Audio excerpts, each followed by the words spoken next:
All right, welcome back to the channel. It's your boy Fanon, and in this video, we are going to talk about something that was said about the Errol Spence Jr. Terrence Crawford rematch from Abel Sanchez, one of the better trainers in the sport of boxing, who disagrees strongly with what a lot of people are saying about the fight and what Errol should do moving forward as far as rematching Terrence Crawford.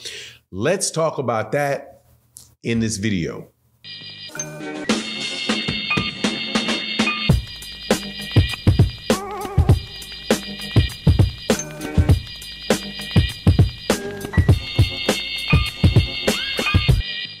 All right, welcome back to the channel. It's your boy Fanon, and in this video, we're going to be in the 154-pound division where Abel Sanchez, who former trainer of Gennady Golovkin and one of the better known trainers in the sport of boxing over this century, has chimed in on the Errol Spence Jr. Terrence Crawford rematch.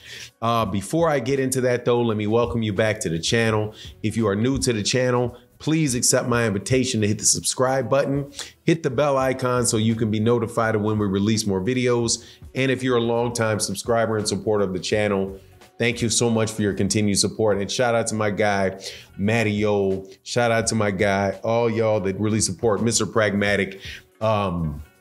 But let's get into this, man, because it's an interesting conversation. I don't really know how I feel about it, but definitely want to bring you guys and talk about what people are saying about what should happen now after Errol Spence Jr. got demolished in a fight against Terrence Crawford for the undisputed welterweight championship of the world.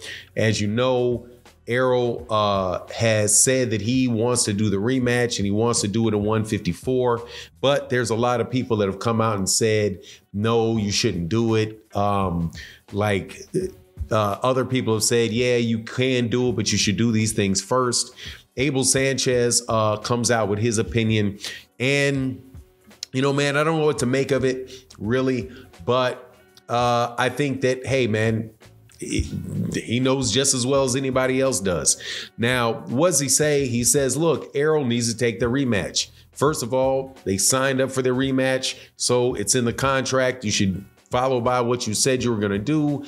You know, I assume that his logic is, look, you go into that fight and you never know what's going to happen. But hey, man, if you have a rematch clause, that's why you got rematch clauses. That's why you got rematch clauses in there.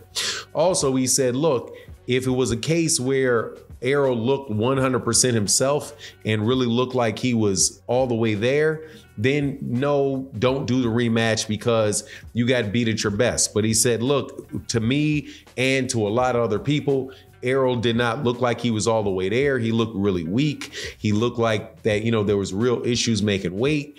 And if that's the case, then hey, man, you go back in and you see if you can do better at 154 pounds. And he said, look, that's not to take anything away from Terrence Crawford, but if the guy's not 100% because he couldn't make weight and he had to kill himself to make weight, and you move up in weight, that situation's not there. You may see something that's different, and you may actually see Errol Spence Jr. perform better.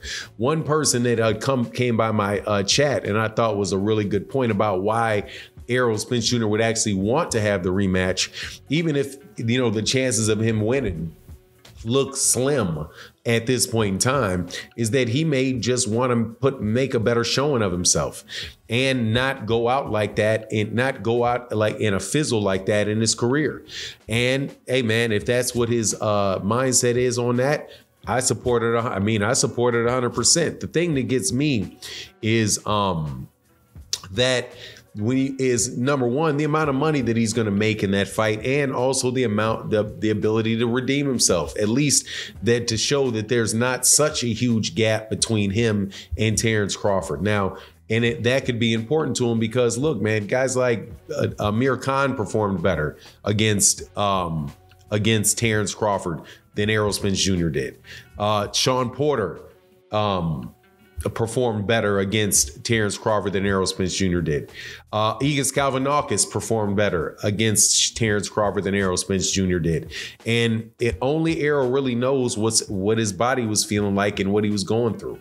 And I wouldn't doubt that that's not a possibility, that it really was the weight drain that allowed him to be so weak and not be able to take punches, really not be able to deliver firm punches, to be off balance, for his defense to be off, all of those type of things, man. Like, I don't think that he's ever looked that bad in a fight before. And it may not be 100% because of what Terrence Crawford was doing. So the idea that if he can make the fight at 154 and he's like, no, I'll feel much better at 154, then shoot. And he's got the rematch clause. Guess what? We're going to see it. And that's going to be what it is. That's what it's going to be. Now, as far as what Terrence Crawford does, and I'm probably going to make another video about this. It's real funny out here how certain people in the media have ideas about how many people have ideas about what Terrence Crawford should do and shouldn't do, and how people have shifted from trying to see the best fight the best to seeing what fights are the biggest for the person that they're talking about. It's amazing to me, because you have a fight with Jaron Ennis at 147 pounds, where Jaron Ennis is most definitely a live dog in that fight. But you have people like Dan Rayfield coming out and saying about how, at this stage in Terrence Crawford's career, how he really just wants the really big fights. And my answer to that is, what really big fights? Jermell Charlo, besides Errol Spence Jr., what really big fights? Because Jermell Charlo is up at 168 pounds. If he gets ran through by Canelo Alvarez, how is that a big fight between Terrence Crawford and Jermell Charlo? If Canelo Alvarez beats Jermell Charlo and he beats him badly. Now, if Jermell Charlo wins that fight, then there's going to be another rematch. It's going to be a rematch for that fight. So you're really going to talk about nothing happening until the end of next year with those guys.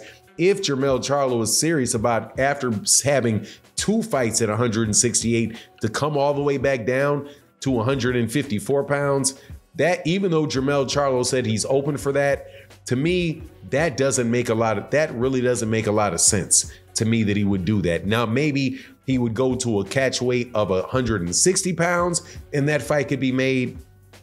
I'd be all for it. And I don't mind seeing the fight, even if he does come down to 154. I just find it interesting how many people want to write off boxing matches taking place. Whether it is Errol Spence not getting a rematch and not wanting to see a rematch because of how, now that first fight definitely looked bad. However, there are circumstances where second fights have been better than the first fight. Now, one person that said that they didn't want to fight was Deontay Wilder's trainer, who actually trained Deontay Wilder for the third fight with Tyson Fury after the second fight, where Deontay Wilder got beat up just as badly as Terrence Crawford did as Errol Spence Jr. did by Terrence Crawford. That's the same thing almost exactly that happened to Deontay Wilder. And Deontay Wilder put up a better fight. The third fight, wound up still getting knocked out. But I just find it kind of ironic that he was saying, nah, I don't want to see it, don't do it. It can get even worse at 154, because now Terrence is bigger at 154.